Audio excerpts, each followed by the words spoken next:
Tudo bom? Boa noite. Sejam bem-vindos ao nosso último encontro síncrono do período 2020.3 da nossa disciplina de Química Geral 2, tá certo? Então, nessa aula aqui, eu vou complementar um pouco o que eu enviei para vocês na última aula, não é? Sobre complexos, não é isso? E sobre a parte de eletroquímica, né? Vou falar um pouquinho sobre a equação de Nernst, né? Espontaneidade a partir dos potenciais de redução, para fechar, né? Com essa partezinha aqui, que foi um pouco prejudicada pelo nosso tempo.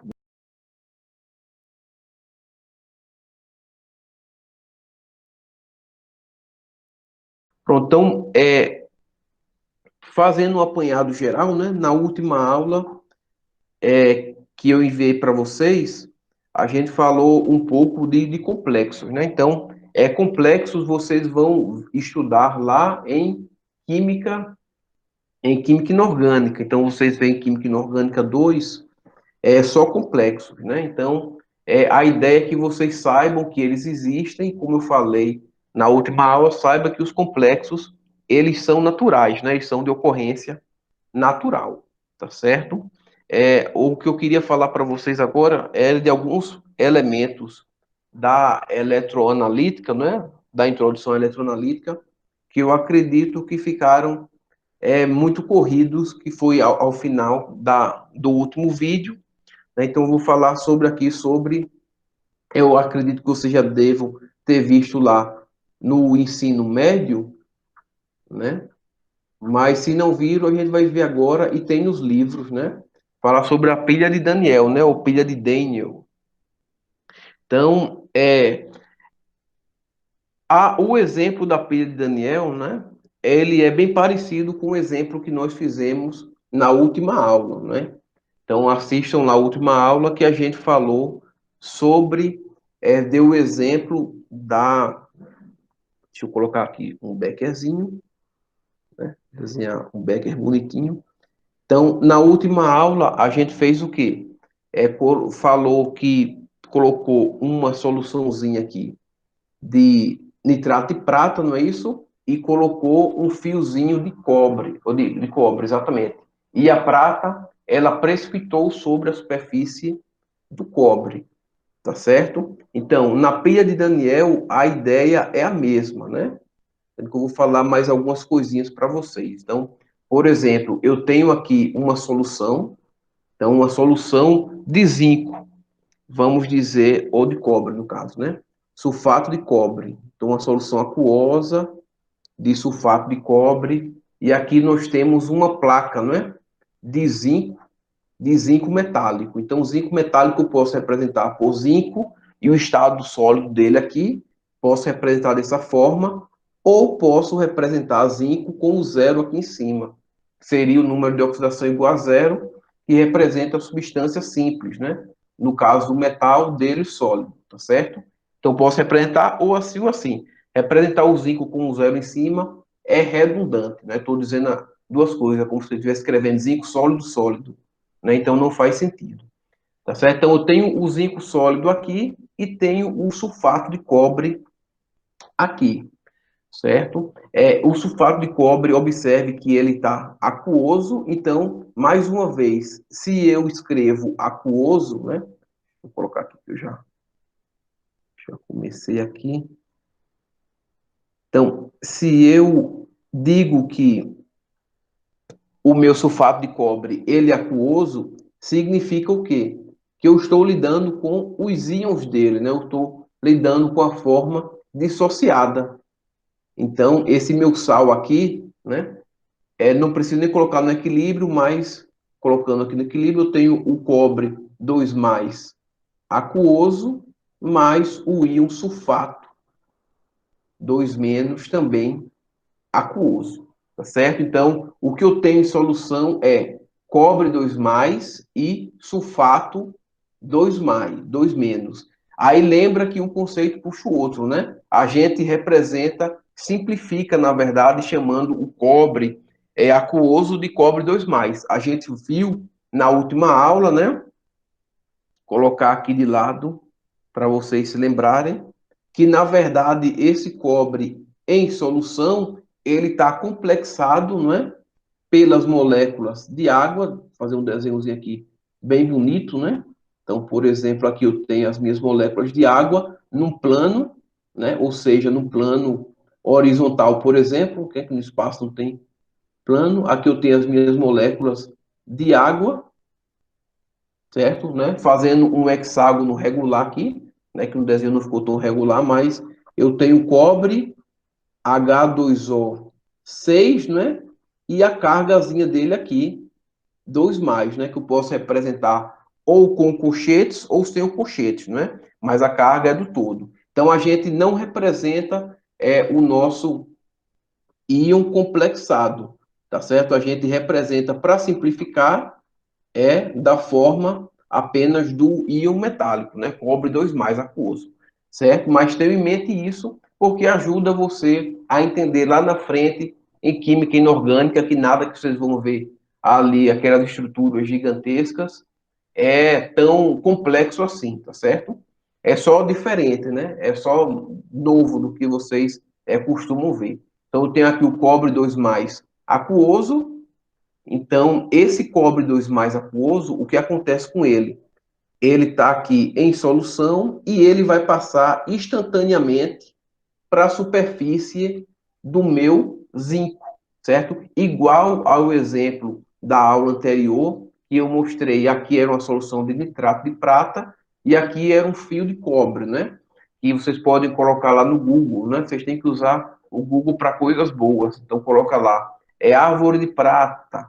Nos livros todos têm, né? Eu infelizmente não trouxe aqui uma figura, mas é bem interessante. A prata ela precipita e fica na superfície do cobre, né? Talvez em geral, ou em química experimental, vocês tenham feito isso, né? E provavelmente vão fazer em química analítica qualitativa, né? Que é o que a gente chama de química analítica A, tá certo? Então, o cobre passa da minha solução e vai para a superfície do meu zinco, tá certo? Então, ele passa de cobre 2 mais para cobre zero, né? Então, ele precipita na superfície do zinco. Então, isso acontece de forma natural, né? Então, o que eu quero que vocês saiam desse curso compreendendo é que as reações químicas que a gente viu, todas elas têm uma natureza espontânea, não é? A grande maioria delas é espontânea, ou seja, acontece naturalmente. Então, se eu pego uma solução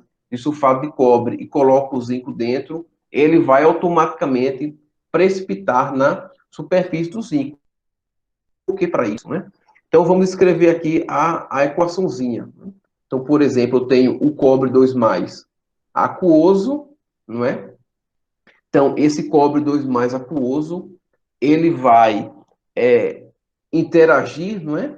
Com o zinco sólido, certo? Ou o zinco zero, e vai gerar, né? Posso colocar aqui a equação do equilíbrio ou não, né? Então, porque o equilíbrio é quando toda a reação não é que chega ao fim, né? Mas entra em equilíbrio, não gero mais. Então, eu posso não representar aqui, mas já que a gente já colocou, então o cobre 2 mais vai virar o cobre zero, né? Ou seja, o cobre sólido, ou seja, ele precipita na superfície do zinco, né? E o zinco, por sua vez, ele vai para a solução na forma de zinco 2 mais, zinco aquoso, tá certo? Então, isso acontece por um motivo, né? Então, observe que, se você observar aqui, as reações de oxirredução, elas são reações que a gente não observa a mesma coisa que a gente observa em outros tipos de reação. Por exemplo, deixa eu colocar aqui, no cantinho, de outra cor, para vocês não se confundirem, né? Já que a gente tem uma paleta de cores aqui.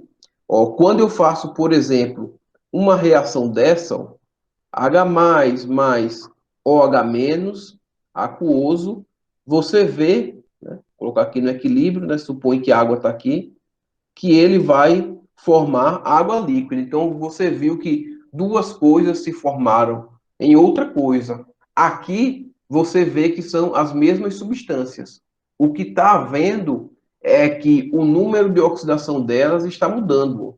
Então, aqui eu tenho cobre 2+, que a sua forma iônica ela é aquosa, ou seja, complexada em água, né?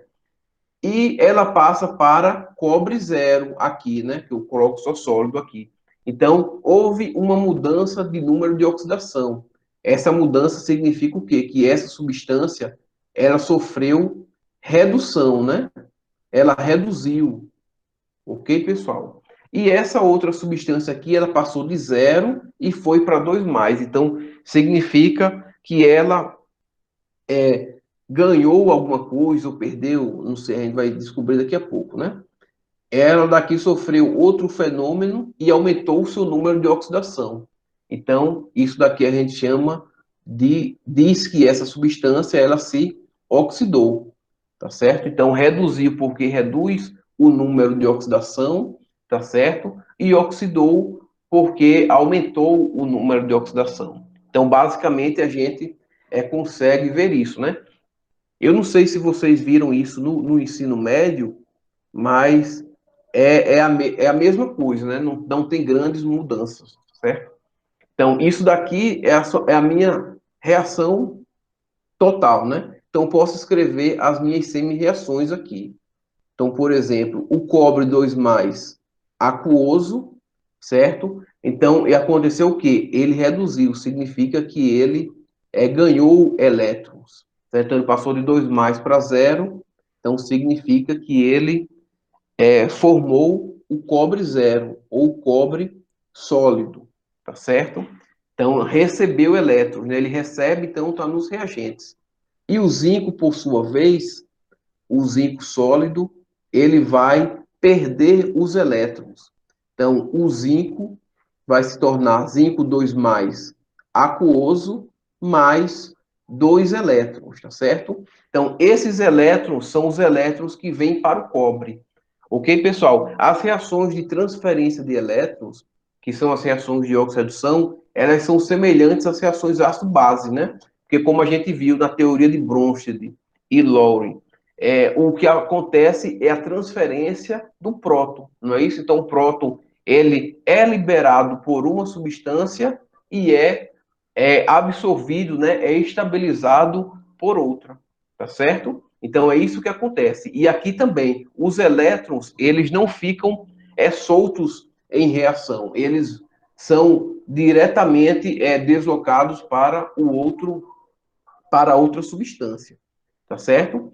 Então, como eu falei na última aula, como é que eu sei aqui que isso daqui acontece, né? E como é que eu sei que isso daqui é espontâneo? A gente vai falar de espontaneidade logo mais, né? Mas como a gente já viu em termodinâmica, a gente já pode utilizar os termos. A gente sabe que isso está acontecendo dessa forma por conta dos potenciais, tá certo? Potencial padrão de redução, né? Então, vou colocar aqui. Então, isso aqui é o que a gente chama de potencial padrão, quase que não sai, padrão de redução. Então, o que significa isso? É um potencial que ele foi calculado, né? É um valor experimental que ele foi calculado tendo como padrão, nas condições padrão, no caso 25 graus Celsius, que é o 298,15 Kelvin, e 1 atm, né, 1 bar, que é aproximadamente 1 atm. Então, ele é calculado nas condições padrão contra um eletrodo padrão de hidrogênio, né? Então, a gente chama de eletrodo padrão de hidrogênio, em português é eletrodo padrão de hidrogênio, EPH ou PHE em inglês, né? Certo? Então, esse aqui é o eletrodo padrão. Então, ele foi utilizado para calcular os potenciais padrão de todas as substâncias.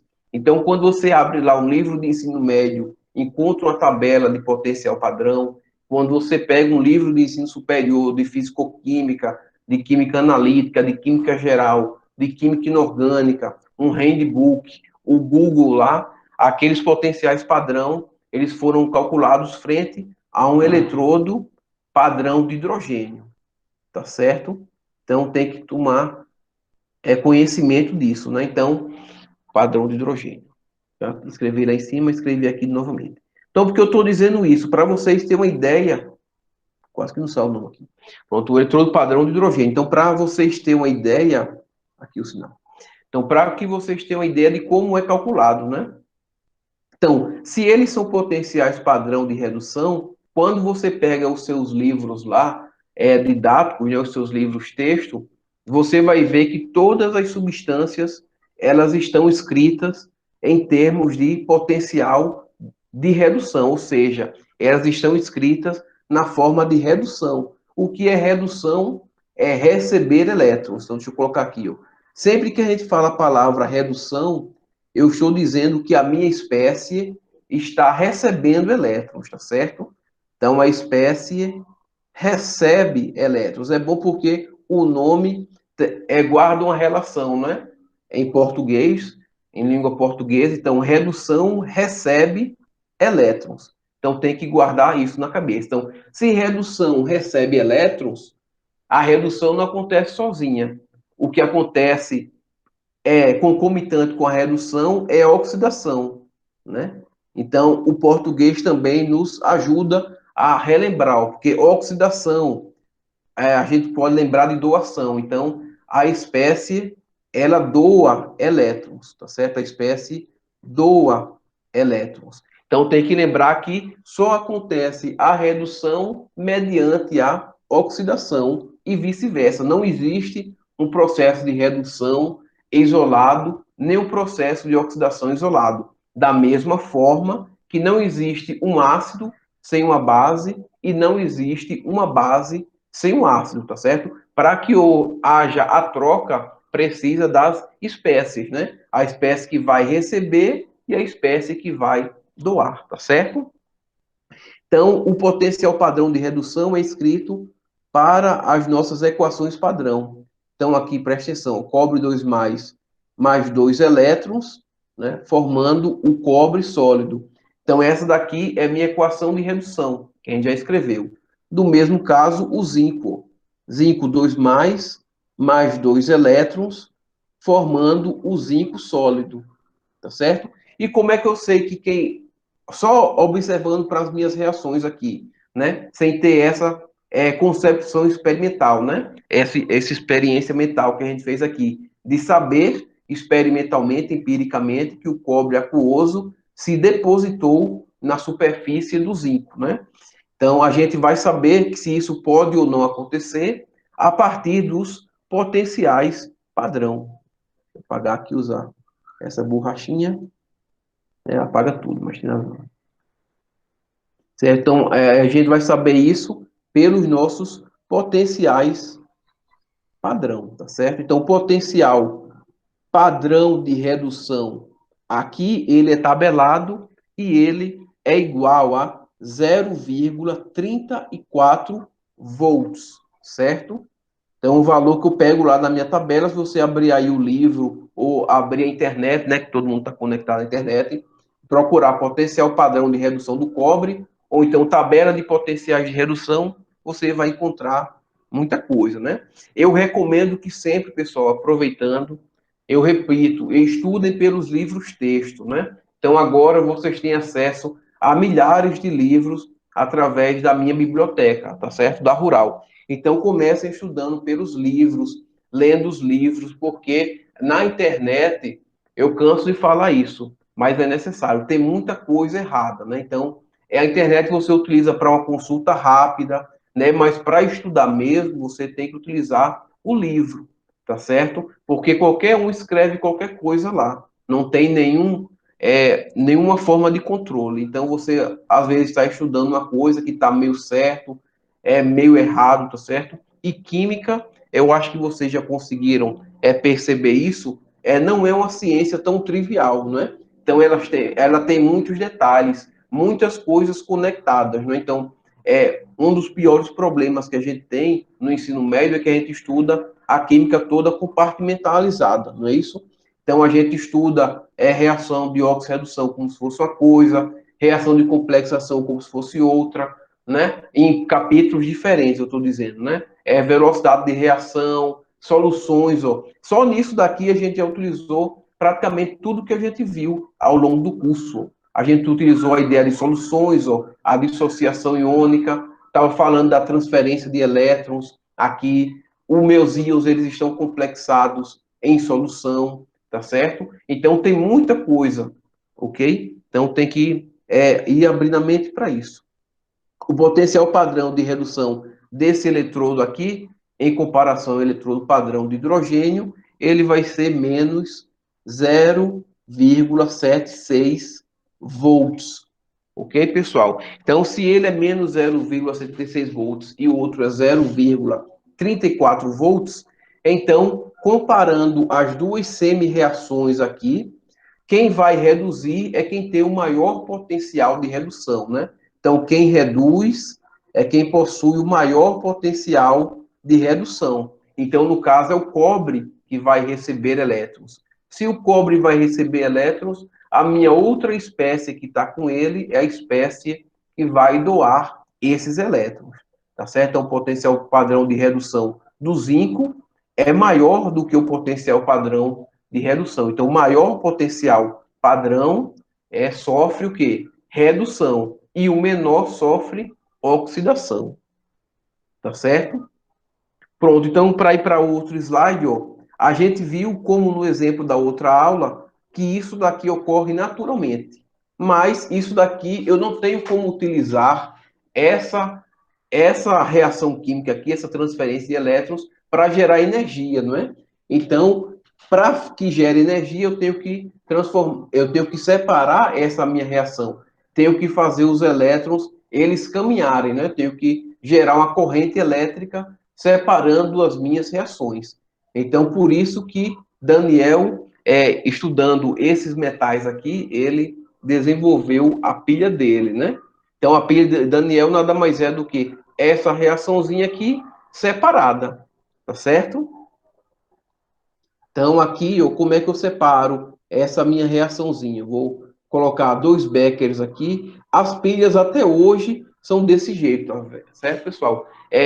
Nos próximos dias, eu irei disponibilizar para vocês, nas próximas semanas, na verdade, que agora não tem como, outras aulas, e eu falo sobre as pilhas que a gente usa, as pilhas modernas, tá certo? Que são segredos industriais, mas a maioria a gente já tem conhecimento como funciona, tá certo? Mas a ideia é a mesma, né? Eu separar as minhas reações para que o meu elétron ele sofra uma movimentação, né? Ele tem uma mobilidade, certo? Então, eu vou pegar aqui a minha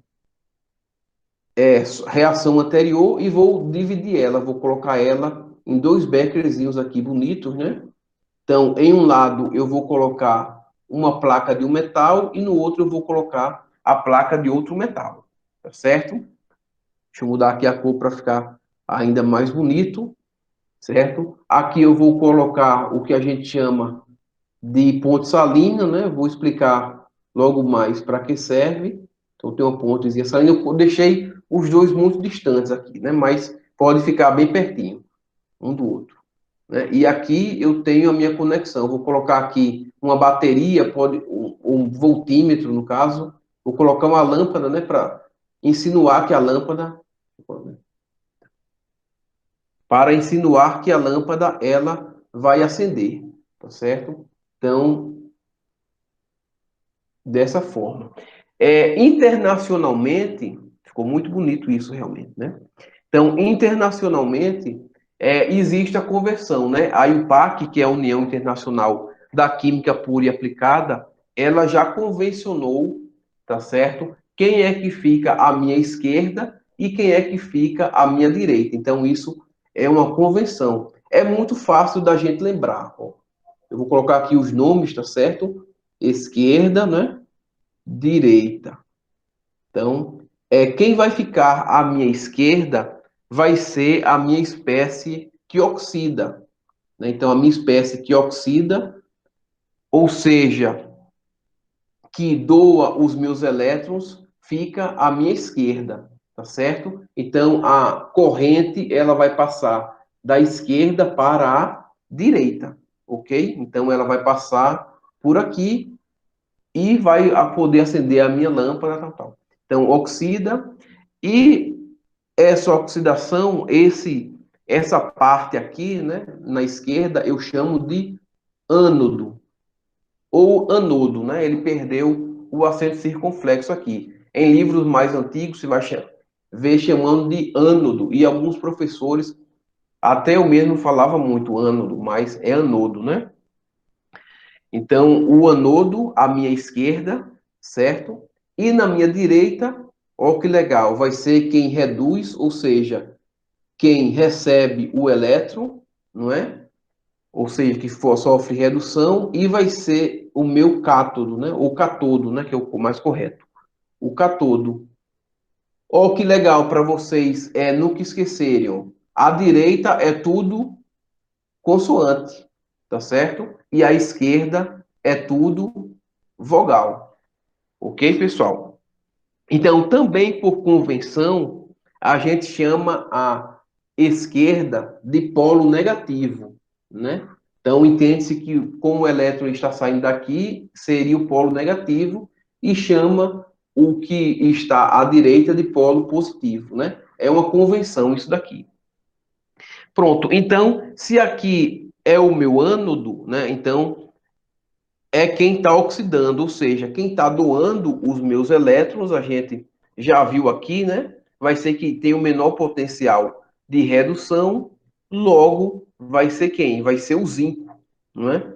Então, o zinco, ele vai ficar desse lado, né? Ele vai doar os elétrons. Então, aqui eu tenho uma placazinha de zinco, tá certo? E aqui eu tenho uma solução de zinco.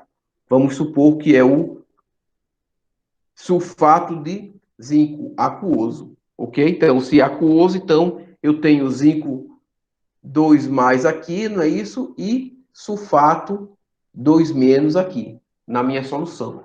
Deste lado, a gente tem o quê? Vai ter quem está recebendo, que vai ser o cobre, não é? Então, aqui eu tenho a minha placa de cobre, né? O meu eletrodo de cobre, e aqui eu vou ter também uma solução de cobre, pode ser o sulfato de cobre, né? Aquoso, então, eu tenho os íons cobre mais e os íons sulfato também, né? Aqui eu chamo isso daqui, ainda bem que eu deixei espaço aqui, eu chamo isso de ponte salina. Essa ponte salina, ela serve para quê? Ela serve para que eu compense a perda dos meus íons, né? Eu vou mostrar para vocês aqui. Então, ela serve para que eu ganhe uma neutralidade no meu meio reacional, né? Os íons positivos não acabem de um lado para o outro, né? Então, vou mostrar aqui para vocês. A ponte salina, ela geralmente é uma solução saturada, ou seja, concentrada de cloreto de cálcio, tá certo? Vou até colocar aqui concentrado, que é o mais comum, e também pode ser várias outras, geralmente é o sulfato de sódio, né? Então, o sulfato de sódio concentrado também são os sais, né, solúveis, que eles ficam na ponte salina. Então, por que precisa disso? Deixa eu mudar a corzinha aqui, para ficar ainda mais bonito. Então, se o zinco ele está perdendo elétrons, então está acontecendo o quê? Ele vai estar perdendo zinco sólido, não é? O zinco sólido para a solução, tá certo? Então, o zinco, ó, ele vai diminuir aqui, né, ao longo do tempo, porque ele vai estar caindo em solução. Então, isso significa o quê? Que a minha carga positiva, ela vai aumentar, certo? E se a minha carga positiva aumentar, então eu vou ficar um desequilíbrio aqui de cargas, porque a quantidade de íons sulfato que eu tinha inicialmente, ela não vai ser suficiente, não é? Então, a minha reação, ela vai acabar rapidamente. Tá certo? Então, para manter o equilíbrio iônico aqui, né, a quantidade, né, no caso, o equilíbrio físico aqui, a quantidade de íons em solução, então, o que tem aqui, por exemplo, se for o potássio mais, né, proveniente do KCl, No caso aqui, perdão, aqui vem o sulfato, né?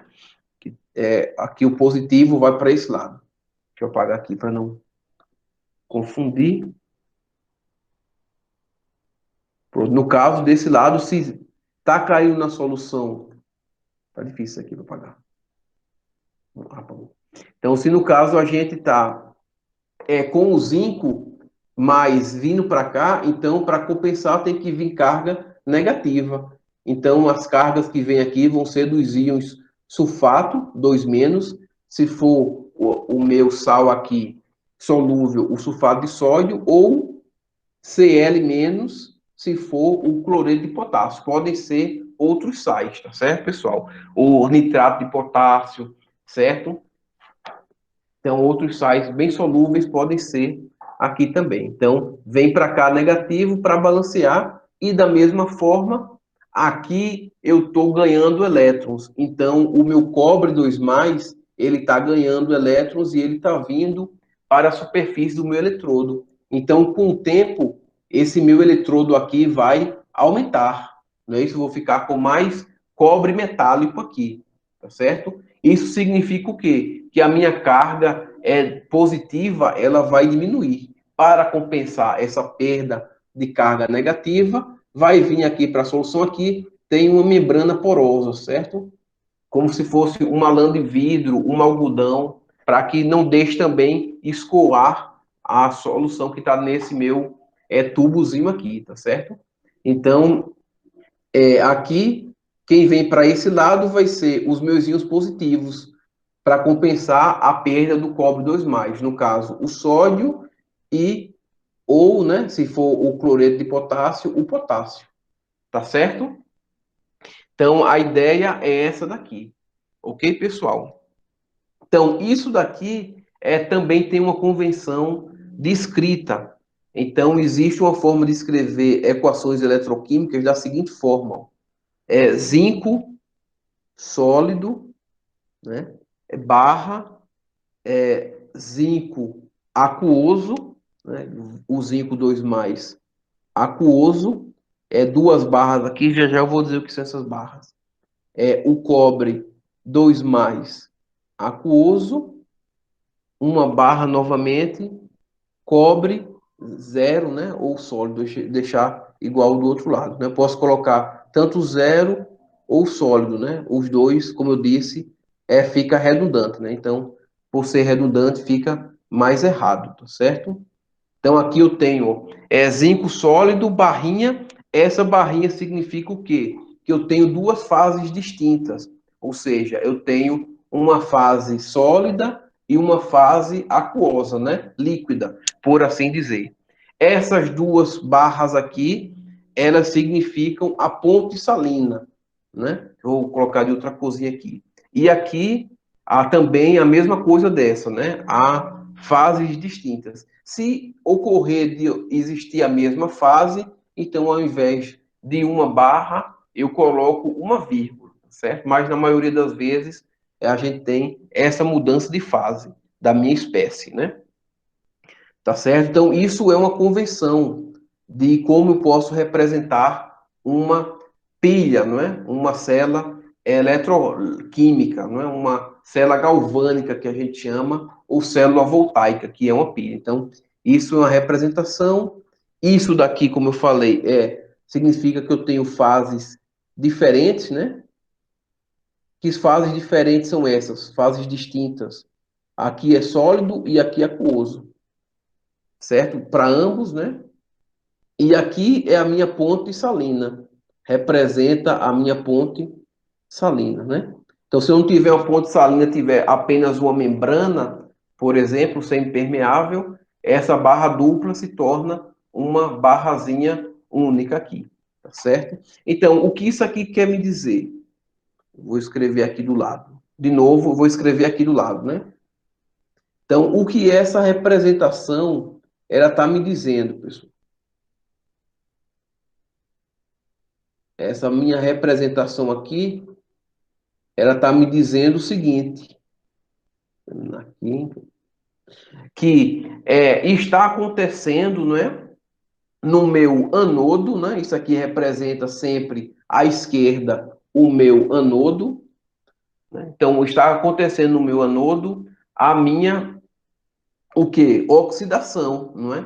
Então, está oxidando aqui, ocorre a oxidação, tá certo?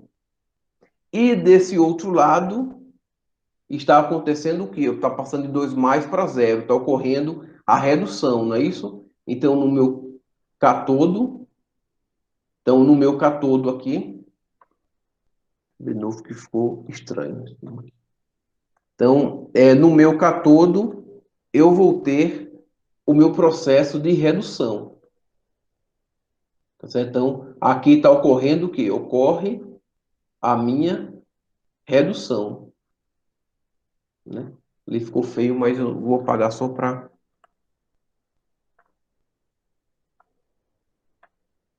desencargo de consciência. Né? Então, ocorre redução. Tá certo? Então, isso é uma maneira de representar a minha pilha. Ok, pessoal? Alguma dúvida até agora?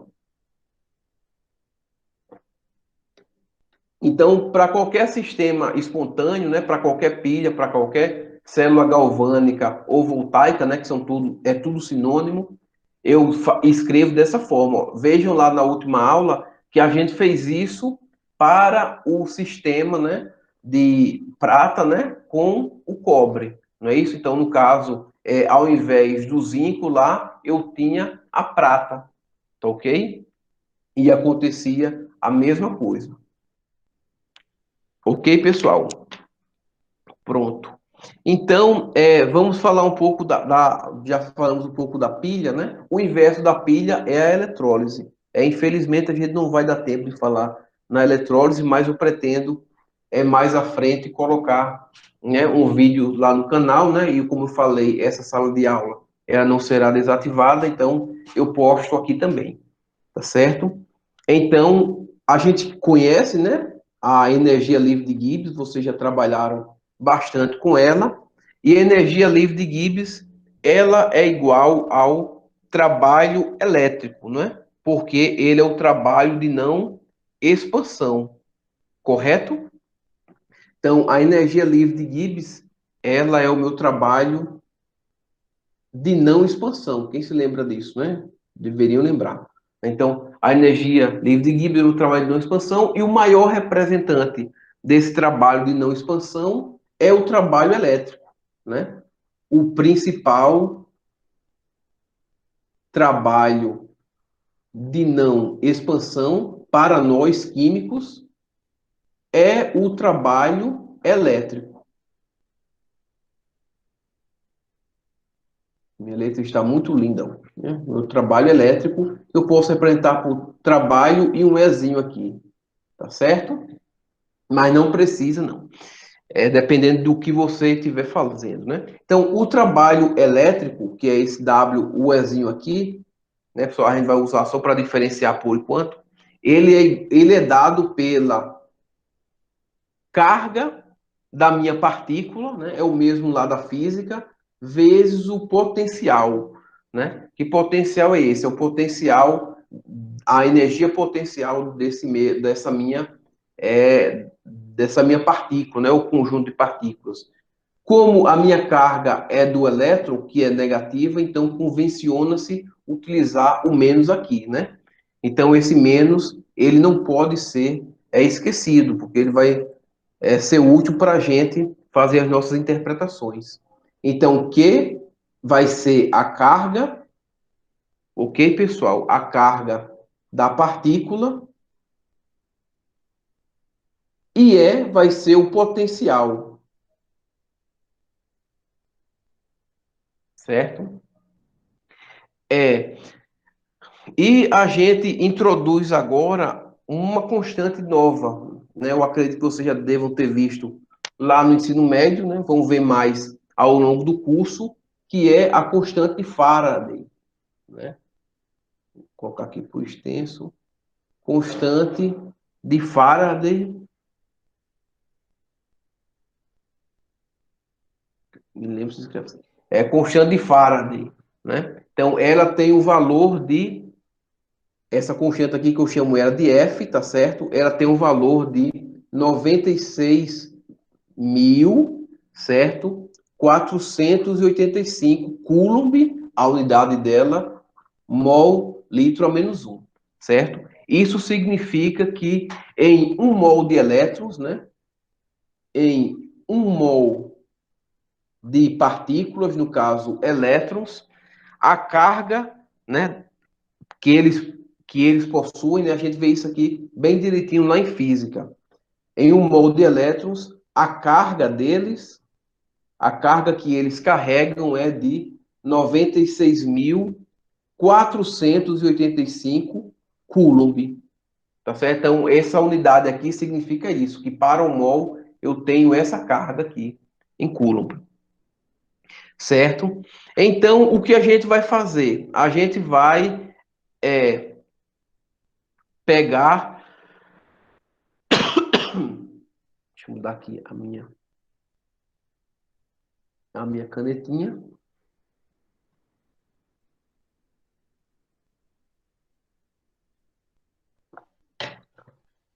E a gente vai pegar a minha carga, o Q, né? Esse Qzinho aqui, e vai dizer que ele é igual a o número de mols dos elétrons, né?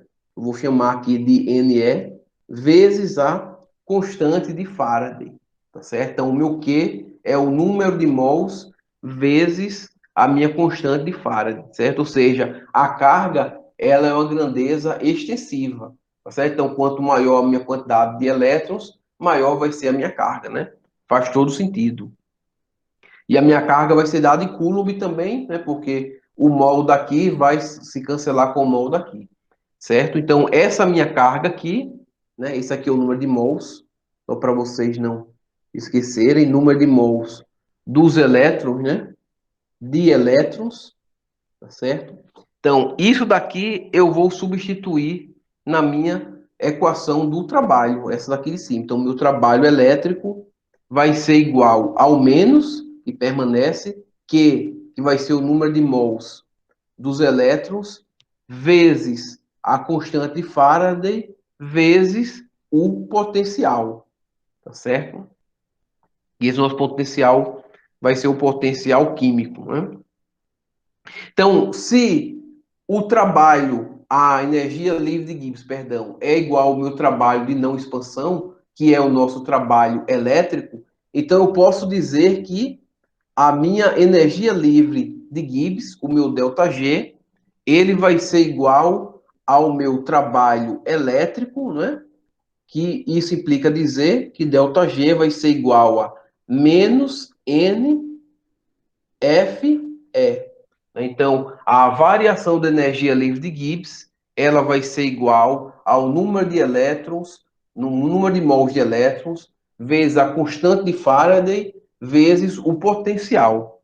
Isso daqui eu posso escrever em termos de estado padrão, né? Ou seja, temperatura ambiente de 200 ou 200 não, de 25 graus Celsius, que dá 298,15 Kelvin, a 1 bar, né, aproximadamente 1 atm.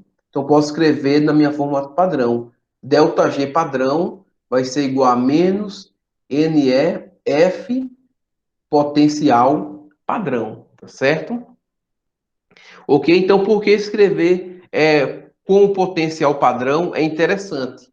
Porque aí a gente vai poder utilizar essa expressãozinha aqui para predizer a espontaneidade do nosso sistema redox, né, da nossa equação de oxirredução. Que a gente já fez isso, mas não utilizou os termos espontâneos, certo? A gente vai ver aqui, ó. Deixa eu escrever aqui a equaçãozinha que a gente já está trabalhando, né? O zinco 2 mais aquoso, mais 2 elétrons, vai formar o zinco sólido, não é isso? Ou seja, precipita o zinco. Aqui a gente já viu que esse potencial padrão de redução é igual a menos 0,76 volts, aproximadamente. E eu posso escrever a variação energia livre de Gibbs padrão para essa semi-reação aqui, né? Que eu posso chamar de semi-reação do meu anodo, né? Não é um anodo aqui, né? Eu posso chamar de anodo, certo? Se eu quiser aqui. Então, a variação de energia livre de Gibbs do meu anodo, ela vai ser igual ao quê? Vai ser igual a o número de mols, né? O número de elétrons, vou botar aqui, ó, número de elétrons vezes a quantidade de Faraday vezes o potencial padrão. Então, eu vou colocar aqui o número de elétrons 2 vezes a constante de Faraday 96,485, né? Coulomb mol a menos um, que vai cancelar, né? Os elétrons, eles não têm unidade, tá certo? Então, o meu ΔG padrão vai ficar sem unidade, né? Que não tem, vai ter a unidade aqui. Então, vai ser isso aqui, vezes a minha cargazinha, que vai ser, a minha carga não, perdão, o meu potencial, que vai ser menos 0,76. E aqui eu esqueci o mais importante, né? Que eu falei para não esquecer, eu acabei esquecendo, o sinal negativo aqui, né? Menos isso daqui, né? Que a minha equação, o quê? ΔG padrão vai ser o quê? Menos NEFE, não é isso? Então, aqui vai ser menos 0,76, certo? Então, o que vai acontecer aqui, ó? Eu não vou nem fazer a conta aqui. Ó, menos com menos vai dar mais, né? É tudo um produto aqui. Então, isso aqui significa que o meu ΔG padrão do meu ânodo, o meu anodo, não é? Ele é maior do que zero. Então a gente já viu que pela energia livre de Gibbs, quando o ΔG ele é maior do que zero, o meu processo ele é não espontâneo, não é isso? Não espontâneo. Que faz todo sentido, não é? Então por quê? Porque o meu potencial quando ele é menor do que zero, quem é favorecido vai ser o meu potencial maior. Então a gente fala espontâneo, mas sobretudo em termos de desfavorecimento, né? Então a gente diz que,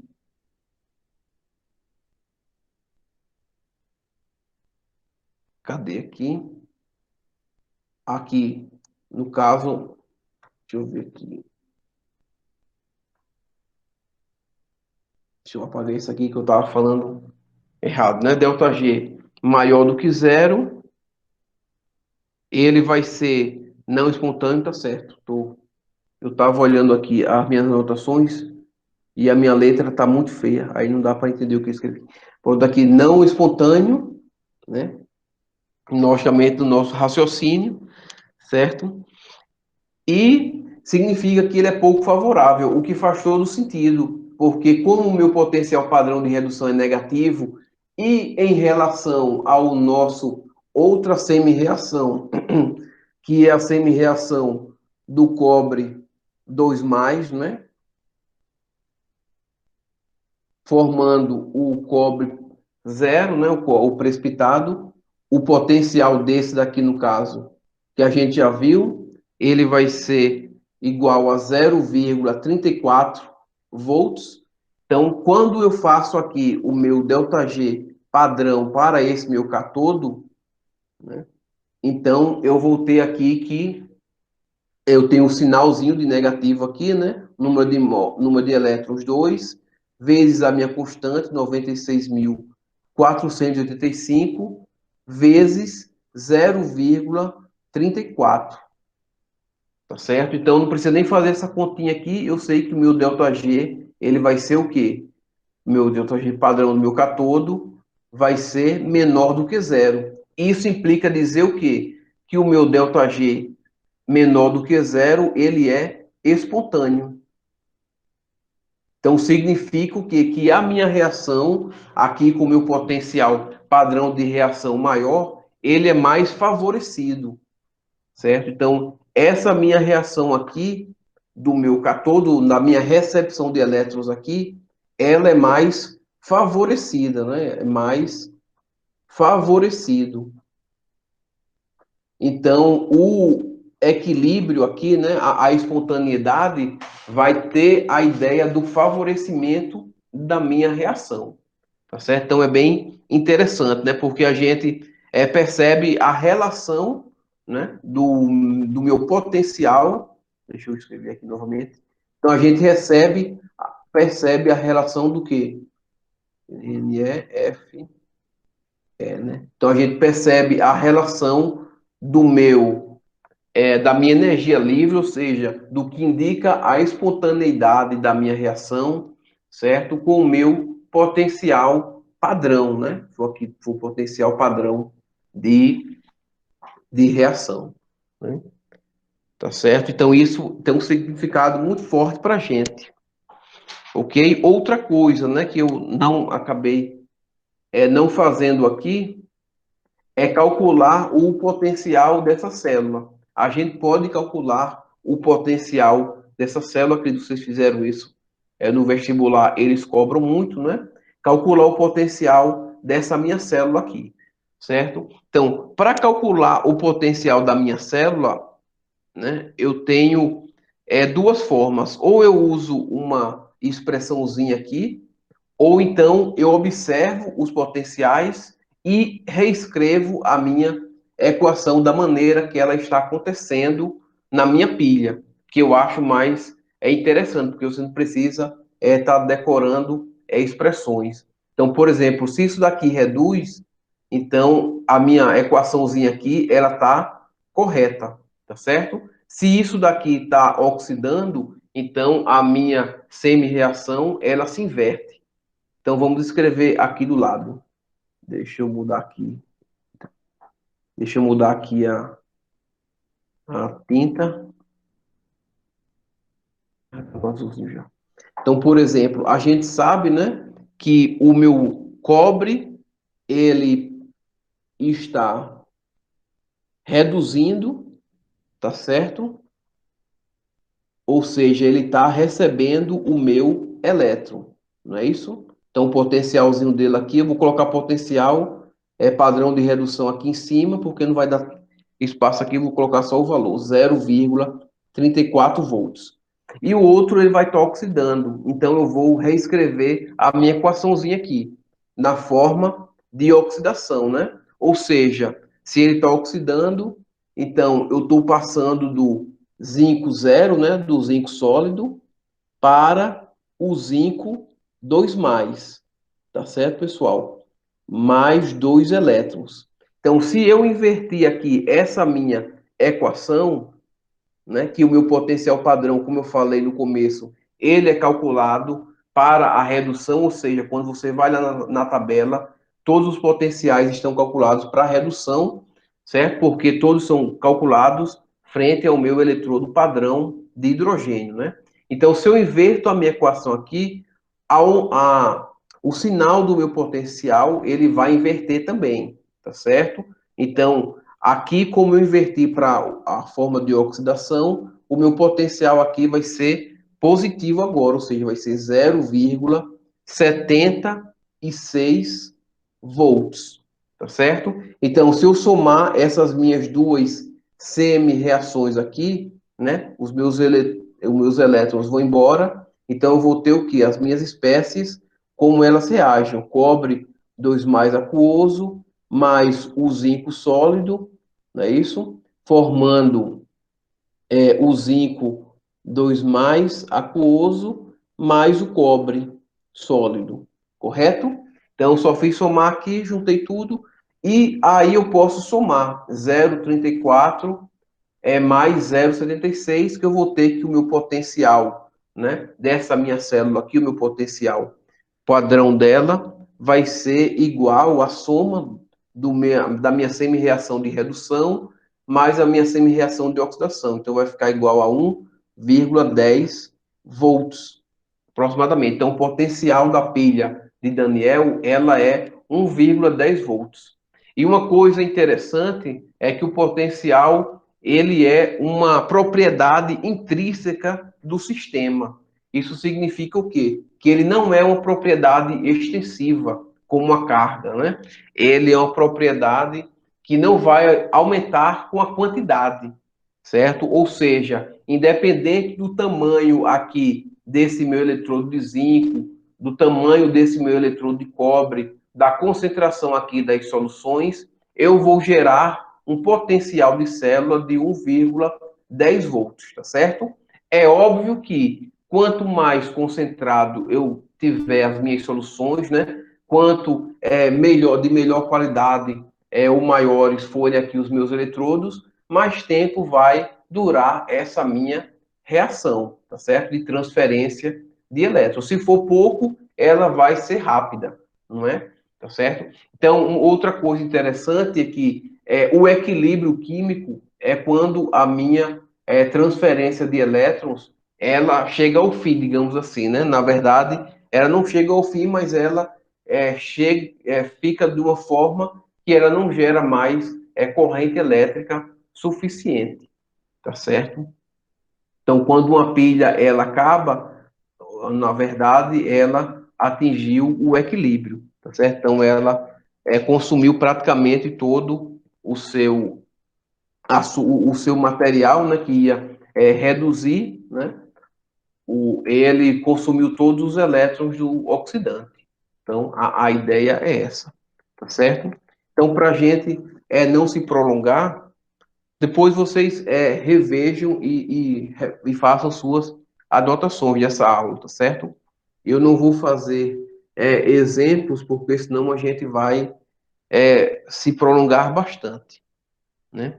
Então, essa essa daqui é a minha relação, né, da variação da energia livre de Gibbs padrão com o potencial padrão. E eu posso escrever a seguinte coisa aqui. Eu sei que, deixa eu mudar a cor novamente. Eu sei que essa relação aqui é verdadeira e nós também temos outra relação verdadeira que nós estudamos, né?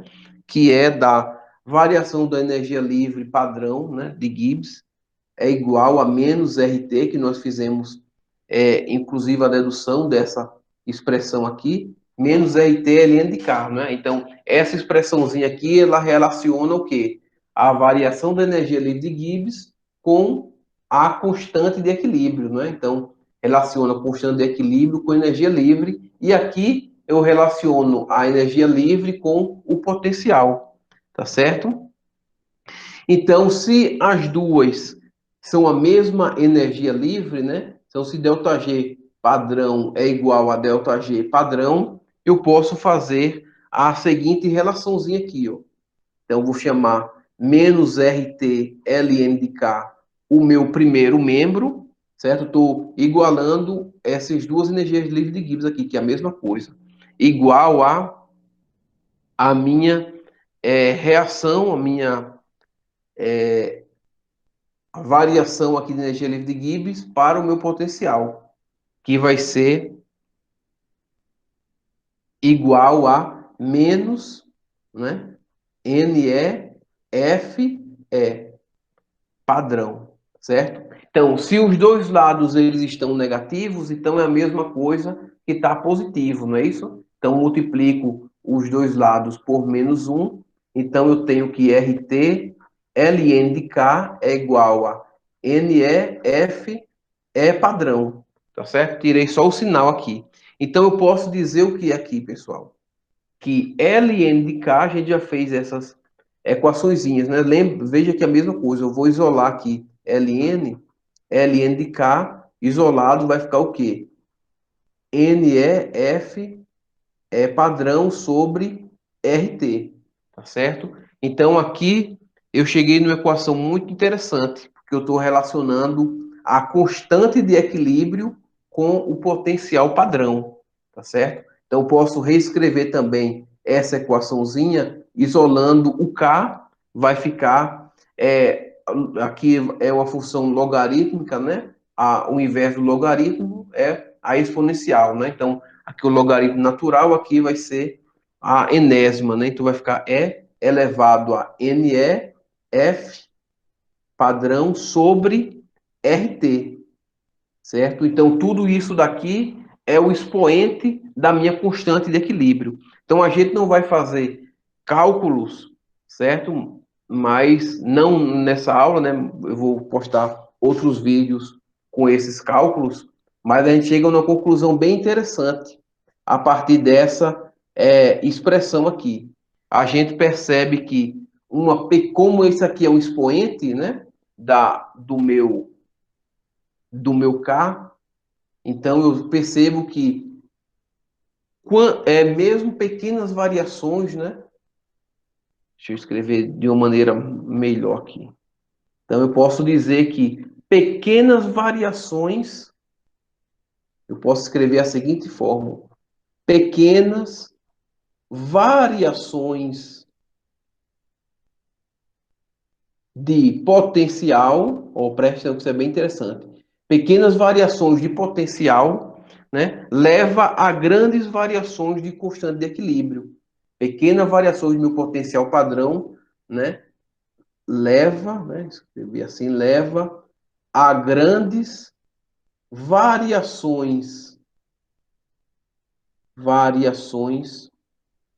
no meu valor da minha constante de equilíbrio, variações da minha constante de equilíbrio K, certo? Então eu tenho essa relaçãozinha aqui, né, que relaciona. Então eu posso calcular a constante de equilíbrio a partir do meu potencial e vice-versa. Tá certo, pessoal? Então, para finalizar, a gente vai deduzir aqui a equação de Nernst, né? Não é bem uma dedução, porque a gente já conhece todos os elementos dela. Então, a gente viu lá nas aulas de termodinâmica a seguinte equaçãozinha aqui, ó. ΔG é igual a ΔG padrão de reação. Esse meu G hoje está muito feio, né? E geralmente é o segundo G que fica feio. ΔG, deixar bonito agora. ΔG, agora ficou melhor. ΔG padrão de reação mais RT ln de Q. Ou então encontramos novamente o meu quociente de reação, né? O meu quociente de reação é interessante porque eu não preciso estar na minha equação no equilíbrio para utilizá-lo, né? Então posso ter concentrações diferentes do equilíbrio. Isso daqui a gente já conhece. E a gente já conhece o quê? Que ΔG é igual ao quê? A menos N, né, número de mols, número de elétrons, né, a constante de Faraday, vezes o potencial elétrico, né? O potencial aqui. Então, se eu sei que ΔG é isso, né? Consequentemente, ΔG padrão também é menos NE, o número de mols dos meus elétrons, né, o número de elétrons, F é padrão, potencial padrão elétrico aqui, tá certo? Então, eu sei isso, né? Então, eu vou substituir aqui, eu vou ficar com menos ΔG é igual a menos NE, é o número de elétrons, Fe é igual a menos NE, Fe padrão, certo? Mais RT ln de Q, né? Do meu quociente de reação, certo? Então, vamos deixar essa expressão em termos de potencial, né? Então, para deixar ela em termos de potencial, a gente vai dividir ela toda por menos, né? Vai dividir tudo por menos NEF, tá certo? Então, se eu dividir tudo aqui por NF, menos NF, né? Vai sair o que aqui? Vai sair o meu sinal negativo, não é isso? Vai sair o meu sinal negativo aqui, menos aqui. E eu vou cortar isso tudo aqui. Então, eu vou ficar com o meu potencial, né? A qualquer instante, igual a ΔG aqui, é igual ao potencial padrão, certo? Menos, que o menos vem para cá, RT sobre NEF, né, o número de elétrons, vezes a constante de Faraday, ln de Q. tá certo? Então, potencial é igual a potencial padrão menos RT, NEF, LN de Q.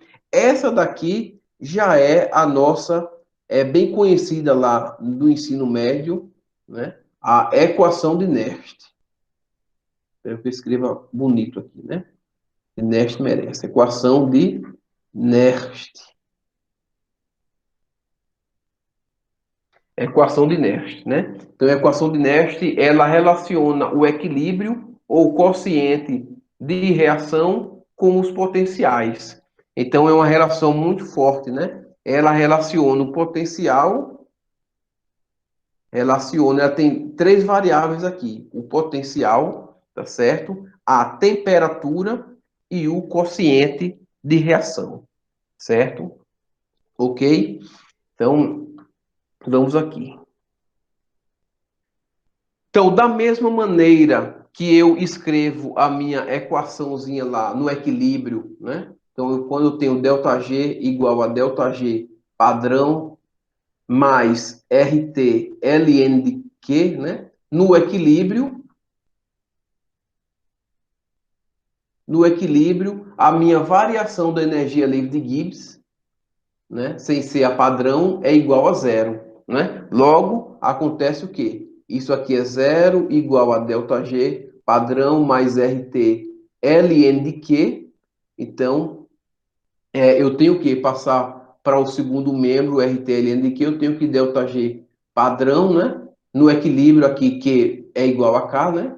ΔG é igual a zero e Q é igual a K. Então, eu tenho que ΔG aqui vai ser K.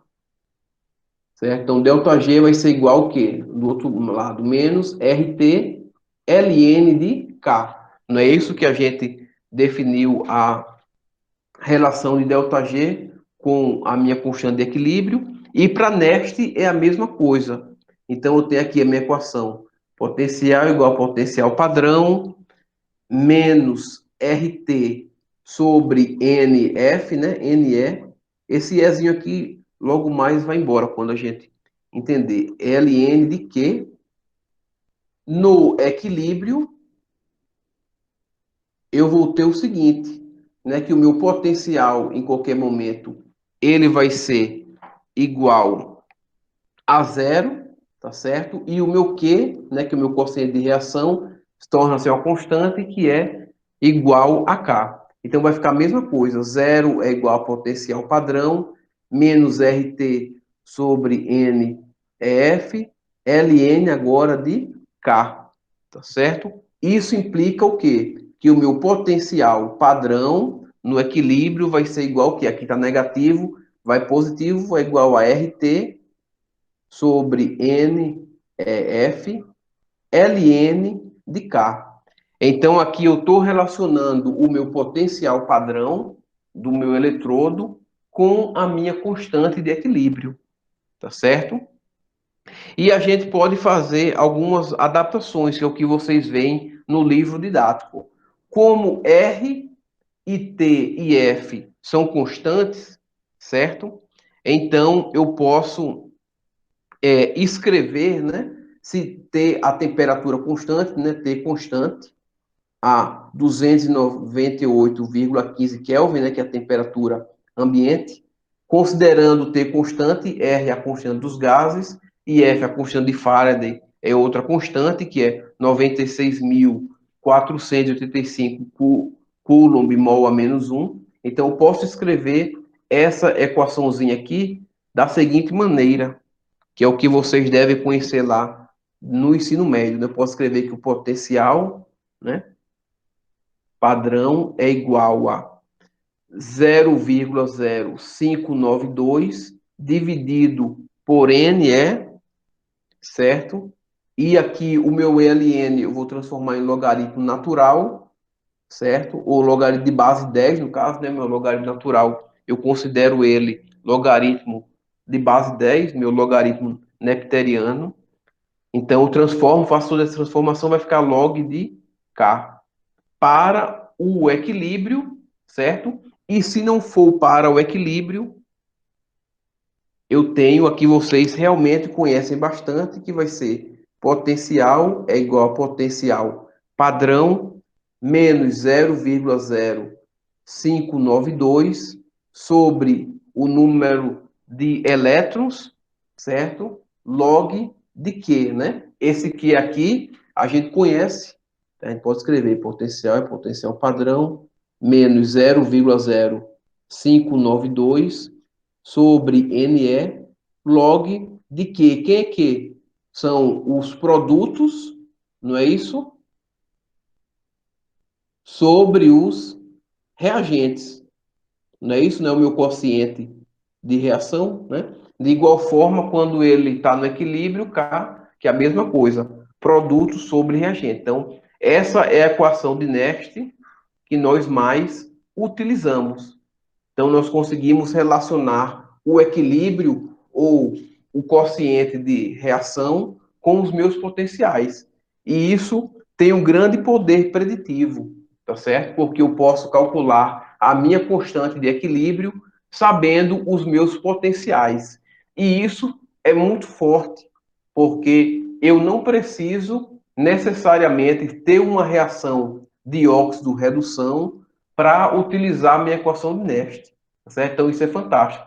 Eu posso ter sistemas que não são de óxido-redução, mas se eu conheço os meus potenciais tabelados, eu posso encontrar a minha constante de equilíbrio. Tá certo, pessoal? Ok, pessoal? Então, isso era o que eu tinha para falar para vocês, que ficou um pouco incompleto, né? Ficou no final da última aula, então não ficou tão bem explicado, não. Acho que pode ter tirado algumas dúvidas, tá certo? Então, vocês acompanhem o canal, né? E também se mantenham na sala de aula do Google, e aí vocês vão receber as atualizações. Então, a gente vai fazer exercícios disso tudo, mas não para esse PLE de vocês, não é? Tá certo? Como eu falei no início, tinha menos gente, a última atividade ela já está pronta, tá certo? E eu fiquei de comentar, né, com vocês o conteúdo da última atividade, certo? Que vocês têm que entregar até hoje, né? Já deveriam ter feito, mas eu já comentei isso, eu não irei comentar de novo, certo? Deixa eu ver se eu consigo explicar aqui. Eu vou tentar deixar a lista aqui de um lado e abrir o PowerPoint do outro para ver se dá certo. Pronto, vocês tiverem a lista aí, vocês deem uma conferida, tá certo? Porque se eu for copiar e colar, vai ficar demorado, né? Deixa eu ver aqui, compartilhar. Deixa eu ver se eu consigo aqui voltar. Cadê?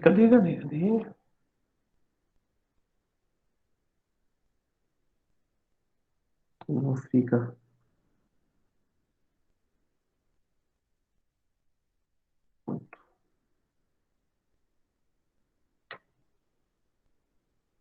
Eu não consigo deixar, eu estou com uma tela aqui.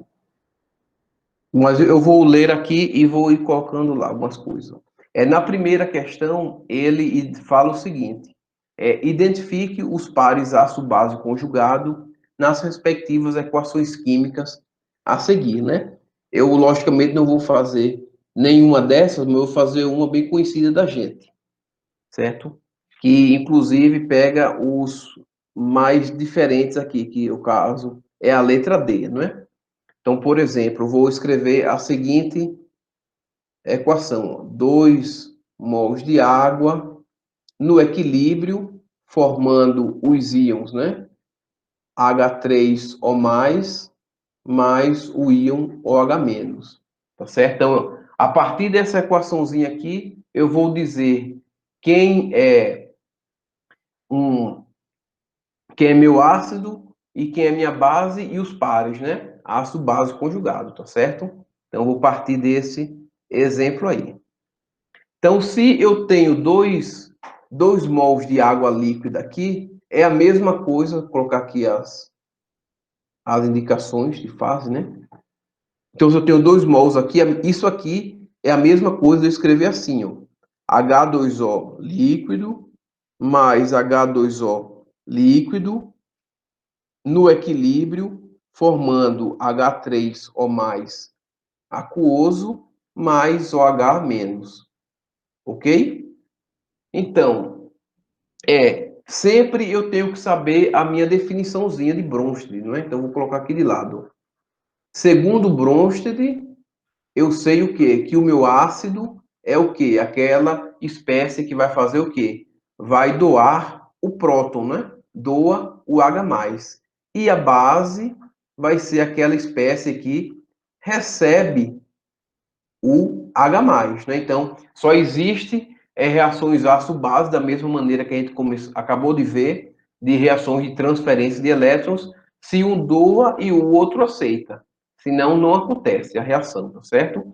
Então, o ácido, ele doa. Como eu tenho 2 iguais aqui, eu escolho com quem eu vou começar, certo? Então, eu começo pelo princípio, né? Por esse e por esse aqui. Então, aí eu vou avaliar eles, né? Então, aqui eu tenho H2O e aqui eu tenho H3O+. Eu olho para esse par aqui primeiro. Por quê? Porque aqui não vai me dizer muita coisa, só olhando para isso, né? Só para a água. Então, aqui, H3O+, o que aconteceu aqui? Ele doou ou perdeu prótons, né? Ele recebeu, não é? Então, ele recebeu H+, ó. Era H2 e agora está H3O+. Qual é a diferença? Ele ganhou um H+. Então, se ele recebe, esse daqui vai ser a base, tá certo? E o que foi formado a partir dele vai ser o par dele, que a gente vai chamar de ácido conjugado. Tá ok, pessoal? Então, par, base, ácido conjugado, né? Então, eu posso também escrever essa minha equaçãozinha de forma individual, igual a gente escreve lá as equações de transferência de elétrons, né? Então, eu tenho a minha água líquida, então, se ela está recebendo próton, então, o meu próton, ele vai ficar o quê? Desse lado aqui, tá certo? Então, o meu próton ele vai ficar à minha direita, à minha esquerda, perdão, nos meus reagentes, e vai formar o meu íon hidrônio, H3 ou mais aquoso. Então, isso aqui seria a minha semi-reação da minha base, né? Do meu par, base ácido conjugado, tá certo? Então, ele está recebendo próton. De maneira semelhante, aproveitar aqui que a gente pode fazer as coisas coloridas, né? De maneira semelhante, e também meio óbvia, né? Porque eu só tenho 2 espécies. Então, se uma espécie é a base, a outra vai ser o quê? Vai ser... Ficou feio aqui, mas agora já era. Então, a outra espécie vai ser o meu ácido. Mas eu não preciso interpretar assim, porque uma foi base e outra vai ser ácido. Eu vou ver pela definição. O que é o ácido? Não é a espécie que doa o próton? Então, o que aconteceu com essa água aqui? Eu estou investigando essa água com esse íon hidroxilo aqui. Então, aqui eu tinha H2O e agora eu só tenho OH-. OH-. Então, significa o quê? Que ele perdeu alguma coisa. Que coisa foi essa? Foi um H+. Se eu colocar um H+ aqui, ele vira uma água novamente. Não é isso? Então, isso daqui vai ser o meu ácido, porque ele está doando o meu próton, e essa daqui vai ser a minha base conjugada. Tá certo? Então, ácido par ácido, base conjugada. Eu também posso escrever aqui a minha semi-reaçãozinha dele. Ó. Se é um ácido, ele doou. Então, se ele doou o H+, ele não vai aparecer nos reagentes, ele vai aparecer nos produtos. Então, H2O é líquido, formando o quê? OH-, não é isso? Aquoso, mais H+, também aquoso, né? Então, aqui seria a minha semi-reação do meu ácido, né? Meu ácido e o meu par base conjugada. Olha que interessante. Eita, agora uma ladeirazinha aqui, né? Tá ruim porque tá bem apertado aqui para escrever. Ó, então, se eu somar aqui essas duas semi-reações, né? Então, olha que legal. O H+ que está nos reagentes vai embora com o H+ dos produtos. Então, eu tenho que as minhas duas águas, né? Posso escrever assim. No equilíbrio, ou não, posso escrever antes do equilíbrio. Vou ter o quê? O meu íon H3O+ aquoso, mais o meu íon OH- também aquoso. Ou então cheguei na minha primeira equação, tá certo? Então, eu tenho que avaliar sempre pelo pela minha definição de ácido e base de Bronsted, tá certo? E por que a gente usa a definição de ácido e base de Bronsted? Porque a gente está trabalhando em sistemas aquosos. Lembra na última aula que eu mandei para vocês que a gente fala dos sistemas de complexos, né? Então, nos complexos, muitas vezes a gente não tem água envolvida, ou seja, não tem H+ envolvido. Então, nesses sistemas, convém a gente fazer a interpretação a partir da teoria de Lewis. Então, Lewis aqui, lá que a gente vê nos complexos, só para vocês terem uma recordação, né? Então, o ácido de Lewis, ele vai ser o quê? Aquela espécie que vai receber um par de elétrons, né? Receber pares de elétrons, não necessariamente um, como a gente viu lá nos complexos, né? Então, ele coordena várias moléculas de água, os nossos íons metálicos, né? E a minha base vai ser aquela espécie que vai doar o par ou os pares de elétrons, tá certo? Então, vai por definição. Aqui, a nossa definição é Bronsted, tá certo, pessoal? Então, vocês compreenderam isso? Se não compreenderam, podem falar. A hora é agora, viu? Ó, os outros, você fiquem à vontade para me interromper, não tem problema não, certo? Se não estiver entendendo alguma coisa, quiser que vá mais devagar, não tem nenhum problema não, tá certo? Ó, o produto hidrogeniônico da água, da chuva, recolhida em uma certa região do Nordeste brasileiro, em um dado dia, foi de 4,83. Calcula a concentração dos íons hidrônio, né? Ou seja, o H3O+, ou H+, e a hidroxila em água, né? Então, mais uma vez, eu não vou fazer, logicamente, esse exemplo, né? Mas vou fazer qualquer outro que é bem parecido. Então, por exemplo, se eu tenho um sistema lá que o meu pH é igual a 5,15, por exemplo, número bonito, né? Então, pH é igual a 5,15. Se eu quero calcular a concentração de H+ dele, se eu quero calcular a concentração de OH- dele, é possível, não é? O pH, ele só se relaciona com o H+, a gente já viu isso, né? Porque são as funções logarítmicas.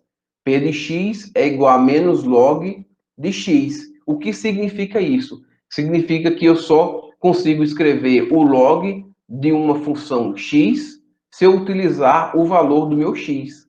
Não existe P de x igual a menos log de y, tá certo? Então, essa relação aqui, ela não existe, tá certo? Podem falar se quiser.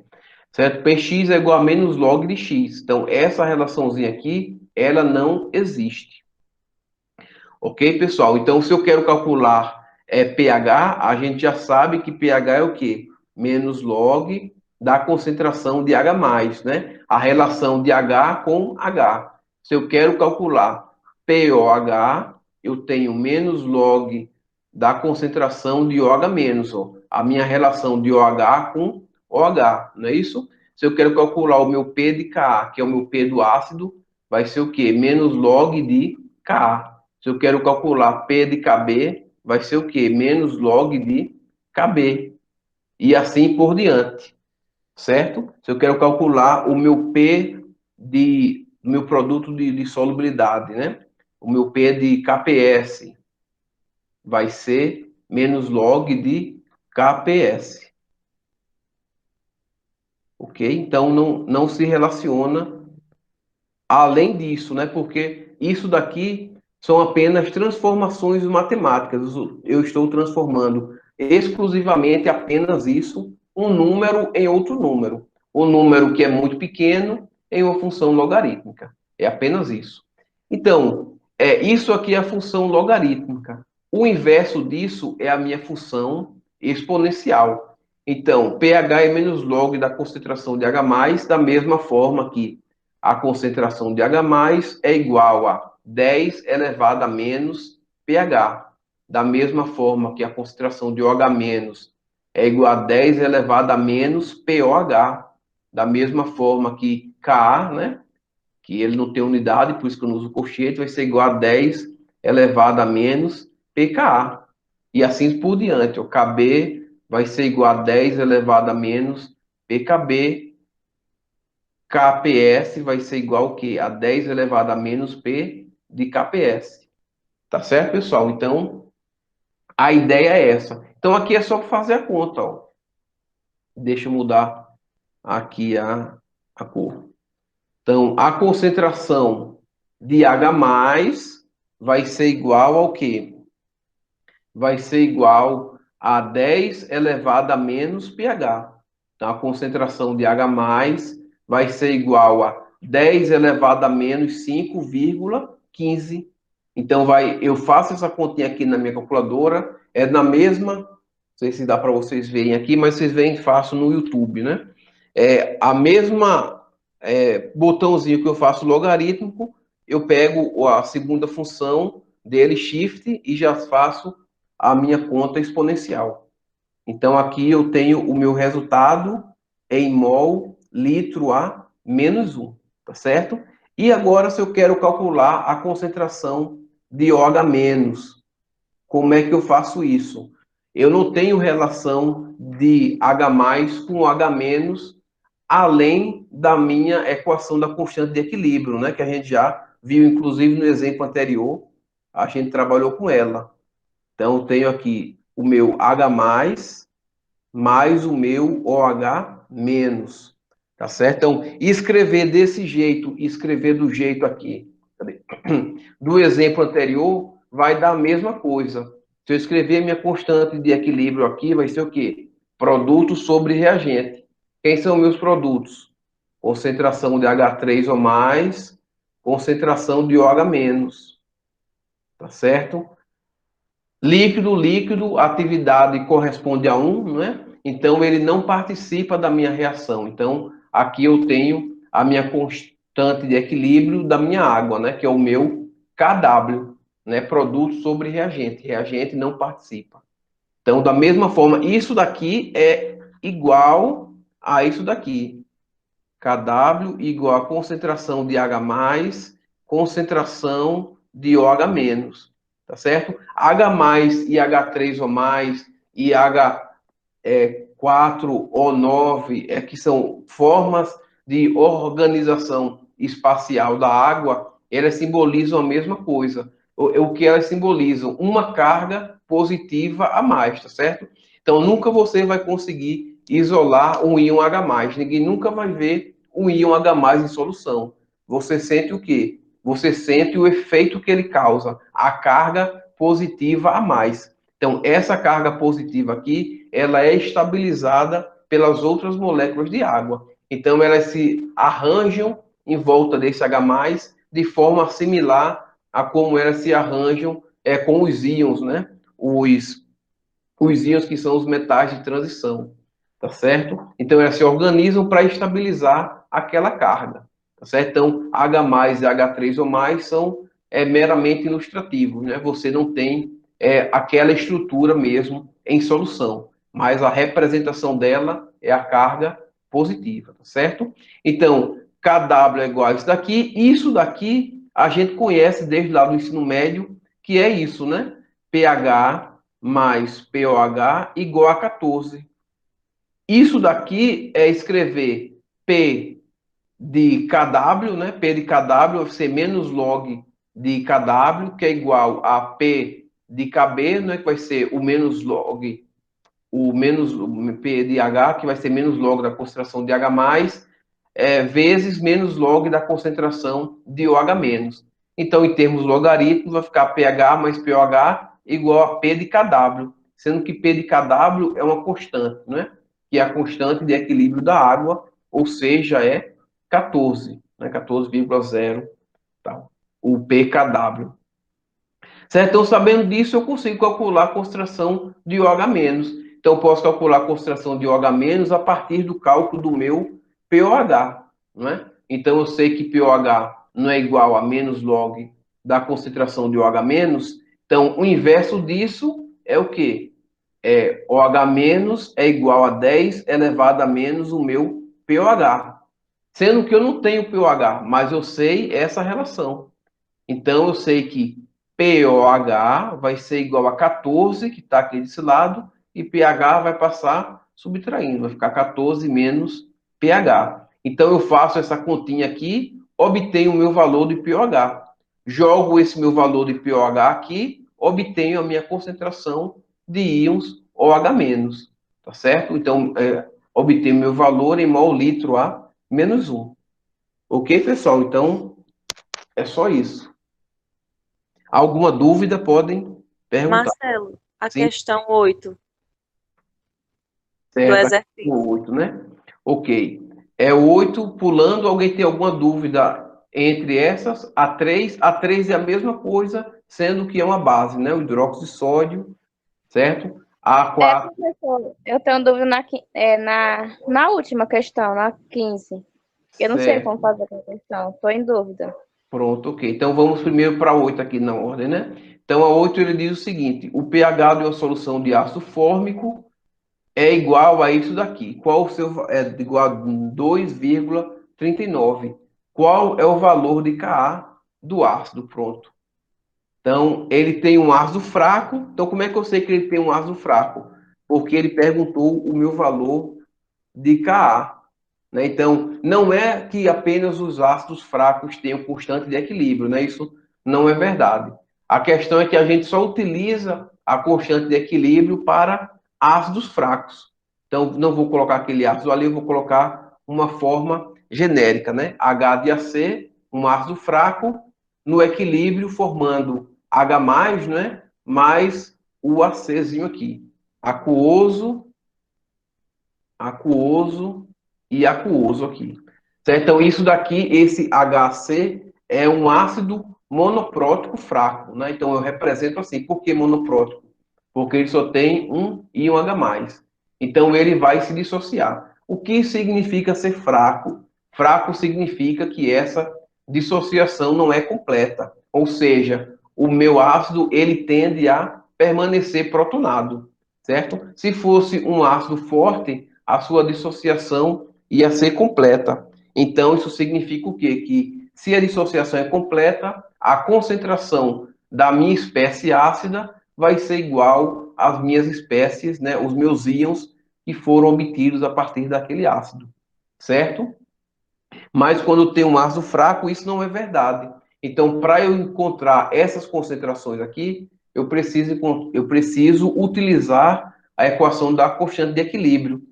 Então, aqui, como é um ácido, eu posso escrever Ka é igual à razão dos produtos sobre os reagentes, né? Sempre produto sobre reagente. Então, concentração de H+, concentração de AC-, dividido pela concentração de HC, que é o meu reagente, não é? Então, essa é a minha equação da constante de equilíbrio. A partir daqui, eu consigo encontrar a concentração de H+, tá certo? Então, como é que eu encontro o H+ aqui? Esse valor, se eu não tiver ele, né, eu posso encontrar. No caso, ele quer que a gente calcule Ka, né? Pronto. Então, se ele quer que eu calcule Ka, ele já me deu uma informação aqui. Deixa eu ver aqui. Pronto. Ele disse que o meu pH é igual a 2,39, né? Então, ele quer que eu calcule Ka, ele me deu o meu pH. Então, vou usar outro valor, vamos dizer 2,05, né? Estou muito criativo hoje, 2,05 é o meu valor de pH. Então, eu tenho essa informação, e que informação eu tenho mais? É só isso mesmo. E a concentração do sal, né? Do ácido, perdão. Então, eu sei que a minha concentração do meu ácido fraco, né? Meu colchetezinho aqui muito bem feito, é um valorzinho aqui, 0,10. Tá, a mesma coisa aqui. Pronto. Então, eu tenho esta informação e esta informação. Então, eu já tenho tudo, né? Por quê? Porque o meu pH, novamente, ó, o pH é o quê? Menos log da concentração de H+. Então, concentração de H+, é igual ao quê? 10 elevado a menos pH. Então, se eu pegar esse meu valor aqui de pH, eu encontro a concentração de H+, não é verdade? Vai ficar 10 elevado a menos 2,05. Então, isso daqui vai dar o meu valor de H+, em mol, litro a menos 1, a minha unidade de medida, né? Não posso esquecer a minha unidade de medida, porque isso é uma concentração. Então, aqui eu já matei esse valor aqui, já encontrei ele.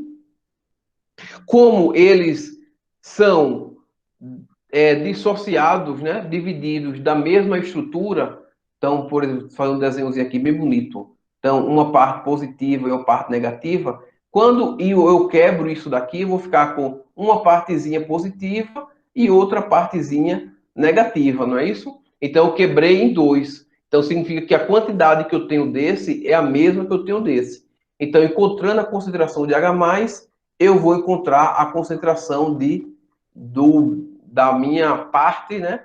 Do meu da minha base conjugada, no caso do meu ácido, porque as concentrações deles são iguais. Ó.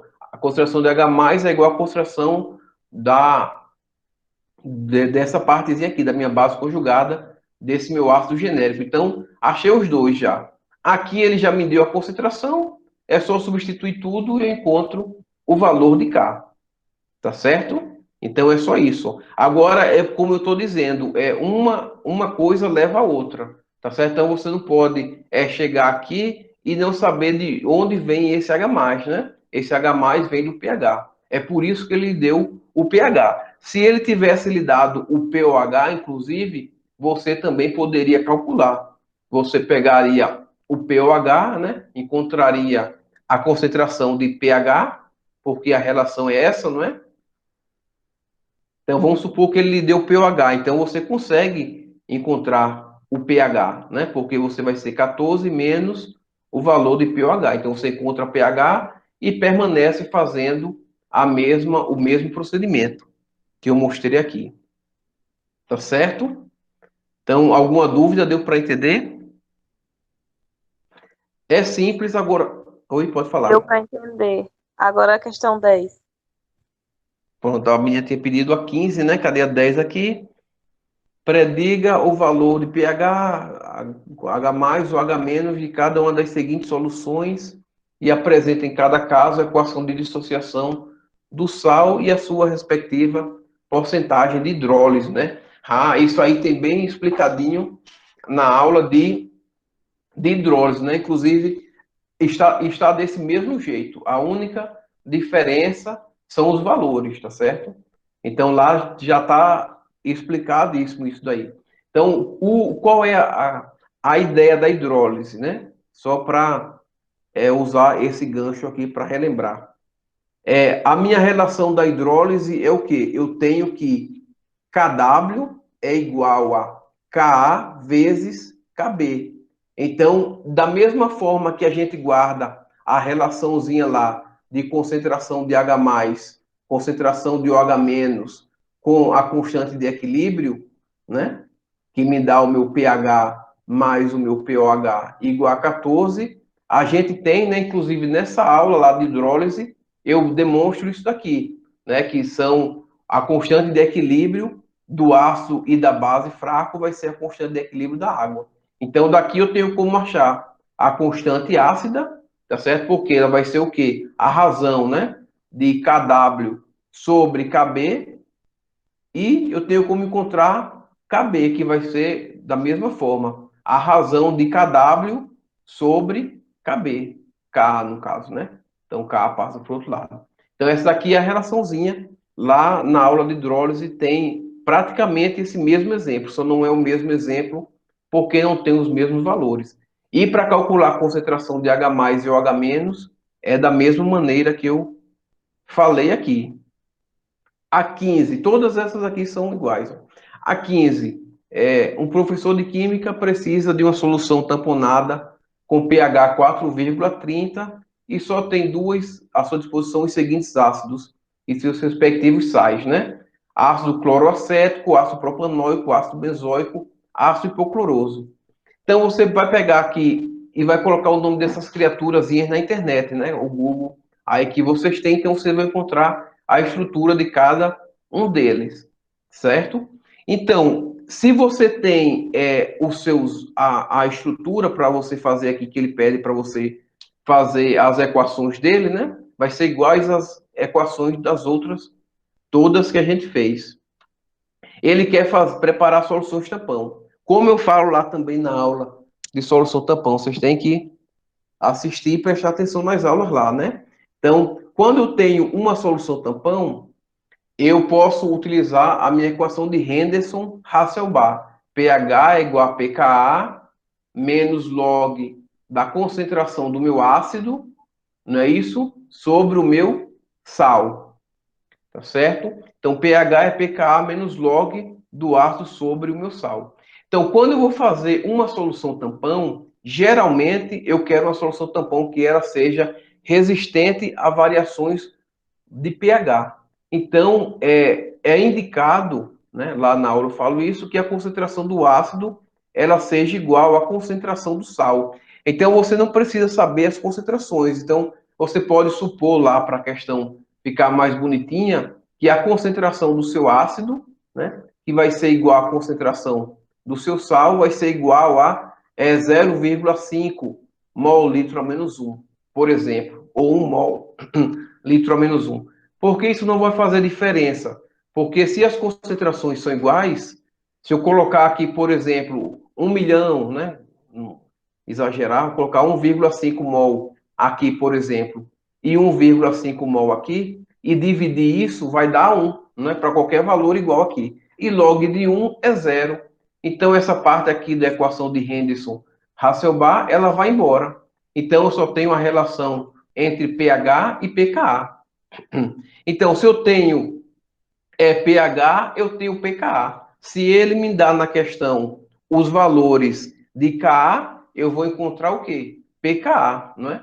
Então, pKa é igual ao quê? Como eu falei lá no primeiro slidezinho, pKa é menos log de Ka, não é? Então, eu encontro o meu Ka e o meu pH, com o meu Ka, eu encontro o meu pKa e a partir disso eu vou comparar. Eu vou ver quais desses aqui estarão mais próximos do meu pH 4,30. Tá certo? Ok? Então, isso aí é só isso mesmo. Tá certo? Então, comparar o pH com o pKa. Certo? Dá para ser mais criativo, mas eu não vou dizer não. Por exemplo, já dizendo, né? Se você variar as concentrações de ácido e sal, então o seu valor de pH vai mudar. Então, por exemplo, se você faz uma solução que tem mais sal do que ácido, né? Pela constante de equilíbrio lá, deixa eu colocar aqui, só um, o ácido e a base conjugada aqui, né? Base conjugada que representa o meu sal. Então, se no equilíbrio eu coloco mais base conjugada, o que acontece? A minha reação ela vai se deslocar para formar mais ácido, não é? Logo, o meu pH diminui. Então, se eu fizer uma solução tampão com mais ar, com mais sal, então o meu pH ele tende a diminuir. Se eu fizer o contrário, se eu colocar mais ácido, então meu pH ele tende a aumentar, não é? Porque eu vou deslocar para a produção de mais produto, tá certo? Ou seja, a liberação de mais íons H+, né? Deixa eu só reescrever isso daqui de novo, para ver se vocês compreendem aqui, também utilizando uma equaçãozinha genérica, né? É tudo aqui está aquoso, para não perder tempo. Então, vocês entendem, pessoal, que o equilíbrio, se eu aumento a concentração ou disso, né? Isso daqui é fraco, né? Como é que eu sei que é fraco? Que eu vou ter um K menor do que um, bem menor do que um. Então, se eu aumento aqui, o meu equilíbrio, ele se desloca para formar mais reagentes, né? Então, isso tem que ficar claro para vocês. Porque o equilíbrio ele tem que manter. Lembra lá daquele meu desenhozinho que eu faço muito bonito, né? Dos meninos brincando de cabo de guerra. Então, no meio aqui é o equilíbrio. Se eu coloco mais outro menininho aqui para brincar e ele desloca para cá, para isso daqui permanecer um valor constante, então eu tenho que aumentar a força desse lado.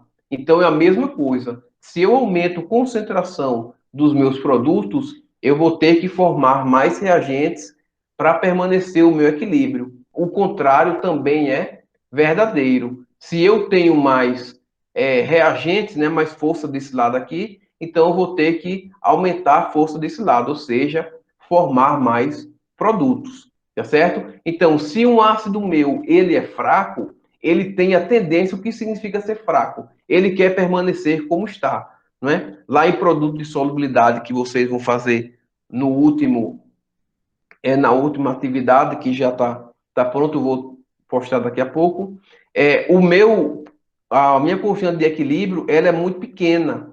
Então eu tenho um sólido, por exemplo, que tem a constante de equilíbrio de 1,1 vezes 10 a menos 5. Então significa que ele é pouco solúvel, porque ele quer permanecer como reagente.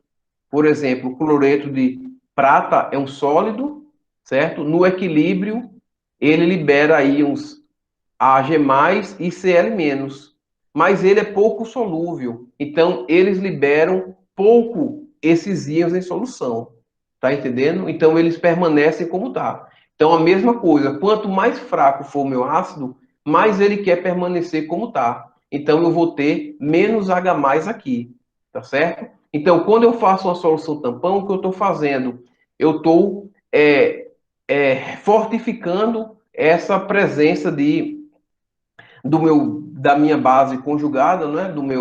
Do meu sal aqui, né? Que vem do meu sal, que tem essa base conjugada em comum. Então eu reforço esse equilíbrio. Ao reforçar esse equilíbrio, se eu jogar mais H+, então para manter o meu sistema em equilíbrio, ele vai formar mais ácido pouco solúvel. Então ele vai retirar o H+ da solução, porque ele vai formar mais ele, tá certo? E se eu jogo hidroxila, ou seja, uma base, certo? Então, isso daqui vai reagir e vai formar água. Então, OH- com H+ sempre vai formar água. Então, diminui a concentração de H+ na solução. Então, se isso aqui fica menos, o meu equilíbrio vai se deslocar o quê? Para formar mais H+, ou seja, o meu ácido fraco, ele vai se dissociar para manter o equilíbrio. Então, as soluções tampão são só isso, né? Das mais simples às mais complexas. Então, ele balanceia porque, por ser básico, por ser fraco, não é? Então, ele permanece como está. E o sal aqui, ele mantém esse equilíbrio mais deslocado, né? Para esse meu ácido aqui, de maneira que quando entra alguma coisa, ele consegue se balancear. Tá? Então, praticamente todos os sistemas vivos, né? E também minerais, a exemplo do solo, ele permanece tamponado, né? Porque a ausência ou a presença de mais íons H+ no meio, ele vai favorecer outras reações. E essas reações elas podem ser prejudiciais ao meio, tá certo? Deixa eu manter aqui. Ok, pessoal? Alguma pergunta? Então, vocês precisam. Cadê? Acabou aqui a apresentação. O ESC funciona para os dois. Descobri agora. Pronto, então vocês estão entendendo, então tem que ir assistindo às aulas e fazendo as anotações de vocês, tá certo? Porque, por exemplo, essa dúvida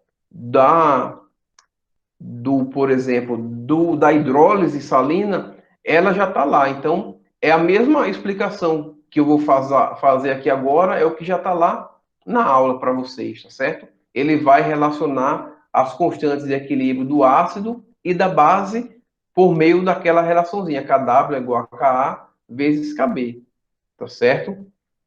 Então, no caso aqui, eu uso isso porque eu tenho um sal, né? Então, o meu sal ele vai ser mais ácido, mais básico. Então, eu tenho que ver de onde ele vem, né? Então, esses exemplos também estão lá. Ó, acetato de sódio. O acetato de sódio ele deriva o quê? Do ácido acético, que é um ácido fraco, né? E o sódio deriva de uma base forte, por exemplo, o hidróxido de sódio, né? E o cloreto de amônio também. O cloreto deriva de um ácido forte, o HCl, e o íon amônio deriva da amônia, que é uma base fraca, certo? Então tem que ir estudando isso daí. Mais alguma dúvida? Podem falar, não se acanhe não. A hora é agora. Certo, pessoal? Então, vão terminar as atividades, como eu falei no início, né, para finalizar. Não deixem para fazer as coisas na última hora, porque não dá tempo, não é? E fica feito de todo jeito. Então, fica difícil de aprender algo dessa maneira, tá certo? Então, tentem, né, no próximo PLE, coloque menos disciplinas, tá certo? Para que vocês possam se dedicar, tá ok, pessoal? Então, fico muito grato pela presença de vocês no nosso último encontro síncrono, né? E qualquer coisa pode falar, tá certo? No privado ou no grupo tem a monitora Débora, né, que está sempre disponível para ajudar vocês também. Tá certo, pessoal? Então, boa noite, eu só tenho a agradecer, tá certo? Então, fiquem bem, com muita saúde, tá certo? Eu vou finalizar aqui a gravação.